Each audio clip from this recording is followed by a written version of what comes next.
have we can have an antenna that is acting as a transmitter and receiving antenna, and then the propagation, because the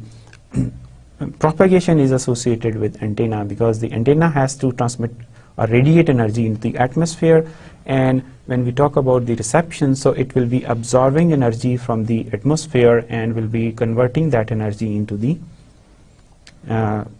data, right? So principles of radio and microwave, antenna performance, what are the factor, antenna size, and then we will talking about fading and so on. So here we have different detailed discussion about antenna and propagation, because we have to transmit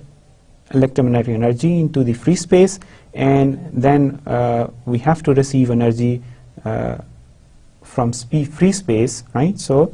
this electromagnetic radiation is a result